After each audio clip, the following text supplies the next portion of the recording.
Hello दोस्तों, स्वागत है आपके अपने यूट्यूब चैनल पर। आज का विषय है मांगो मत।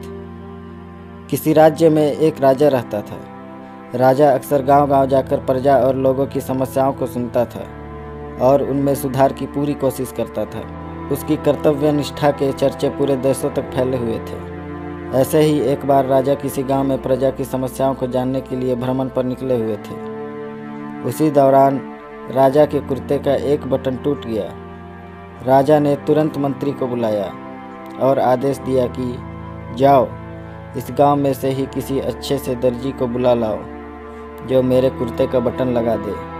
तुरंत गांव में अच्छे दर्जी की खोज शुरू हो गई। संयोग से उस गांव में एक ही दर्जी था जिसकी गांव में ही एक छोटी सी दुकान थी। दर्जी को राजा के पास लाया गया।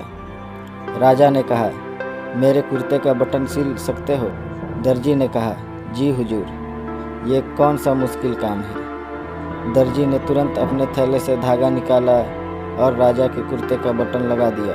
राजा ने खुश होकर दर्जी से कहा, बताओ तुम्हें इस काम के कितने पैसे दूं? दर्जी ने कहा, महाराज, ये तो बहुत ही छोटा सा काम था, इसके मैं आपसे पैसे नहीं ले सकता। राजा ने फिर कहा, नहीं, तुम मांगो तो सही, हम तुम्हें इस काम की कीमत जरूर देंगे।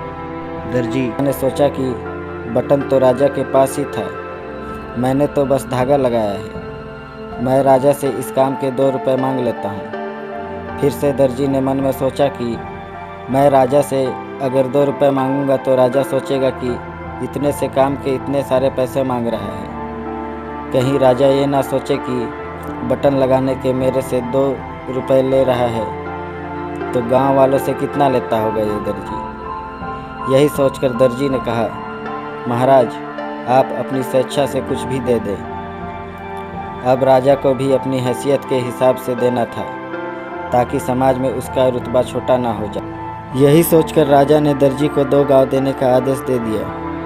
अब दर्जी मन ही मन में सोचने लगा कि कहाँ तो मैं 2 रुपये मांगने की सोच रहा था और कहाँ तो राजा ने 2 गांवों का मालिक मुझे बना दिया।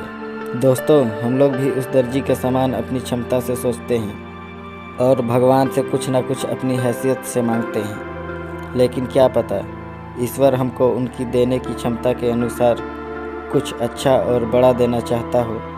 गीता में भगवान श्री कृष्ण ने कहा भी है कि कर्म करो, फल की इच्छा मत करो। जब आप भगवान पर सब कुछ छोड़ देंगे तब वह अपने हिसाब से आपको दे देगा।